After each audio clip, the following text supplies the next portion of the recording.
Now it's story time on Noggin. Hey, my readers. For day 7 of our Disney 100 Christmas Advent Calendar, we have Panda Up from Turning Red. May, Miriam, Priya, and Abby burst through the school doors, dancing and singing. They were hours away from seeing their favorite band, Four Town, in concert and hanging out with them backstage. There was just one thing stopping them. "I need to clean the family temple," said May.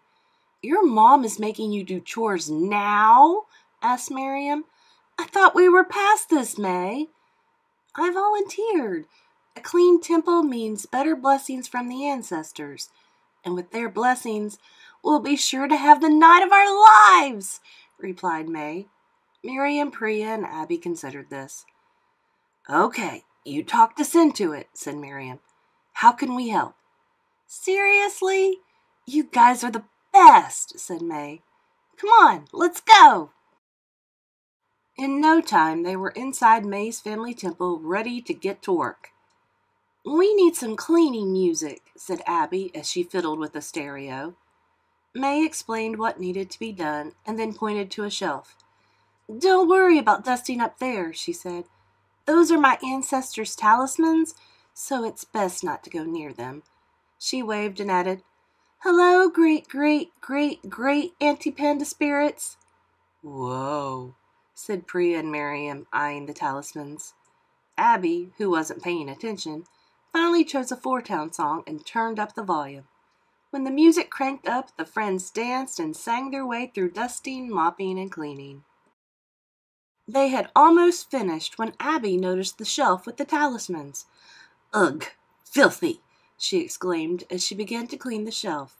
A thick cloud of dust tickled her nose and she started to sneeze. Miriam and Priya ran toward Abby, trying to stop a catastrophic but Jew!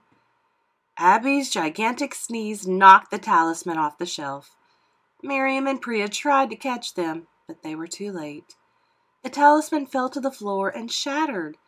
The girls gasped and watched in shock as 3 red panda spirits spiraled up into the air. The 3 spirits floated toward the friends. The first found Miriam. Poof! The second found Priya. Poof! And the third found Abby. Poof! "OMG, you guys look amazing," said May. She was so excited she poofed into a red panda herself. "How did this happen?" asked Miriam in shock. "I guess with my great aunties gone, the panda spirits went into whoever was nearby," explained May. "Which was you guys." "We need a group hug," said Abby, wrapping her arms around her friends. After their furry embrace, May decided to give her bestie some pointers. "To return to your human form, you need to learn how to calm down. Relax." Abby stopped her. "No way! I won't repress my panda. I want to let it roar." Miriam and Priya agreed. "Can't we just keep them for the night?" asked Miriam. "Okay," said May, "but if we're going to do this, we're going to do this right. Do you realize who we are?" "Team Panda, Toronto's greatest defenders. We cleaned the temple, now we clean up this town," exclaimed May. "Fighting crime and earning more blessings. Let's panda up, girls," exclaimed Miriam. "Panda up!" they all shouted as they struck a superhero pose. The friends headed into the city, ready to make their mark. It wasn't long before Miriam spotted someone in need. "My kitty!" cried a little girl as she pointed to the top of a wall. "I got you," said Miriam. Everyone watched as Miriam rescued the kitten and brought it back down safely. They continued on their ways, and when they approached the Daisy Mart, they heard Devin, the clerk, yell, "Stop! Thief!" "This one's all mine," said Abby, taking off in a flash. She pounced on the thief, pinning him to the ground. Devin looked at Abby with awe. "Wow, "Thanks, furry superhero," he said. They were halfway to the stadium when they spotted a group of four townies looking downtrodden at a bus stop. Their bus had a flat tire. "We're going to miss the concert," they said, sobbing. Priya stepped up and said, "No worries. I got you." She gestured to her back. "Hop on." May, Miriam, and Abby ran alongside Priya as she carried the four townies to the concert. Soon enough, the stadium was in view. "To the backstage," announced May. A security guard stopped them at the door, but May flashed their VIP passes and said, "We're very important pandas. Could you let us all in? Pretty please." The guards looked confused, but when the members of Four Town waved, he let them pass. "This is really happening," said Miriam as they entered the backstage area. "We're not dreaming, right?" asked Priya. "Nope," said Abby, grinning. "It's real." The band members welcomed all four pandas, and the other four townies went into the green room. The party began. Abby nearly pounced on Tae Young. She cuddled up next to him as she helped herself to some chips.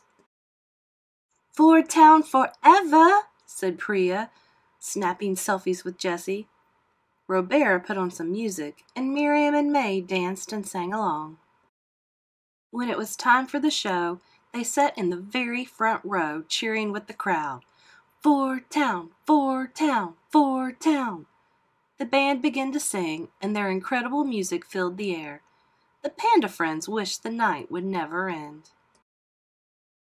After Four Town performed their last song, Team Panda said goodbye and walked home, feeling like they were floating on air.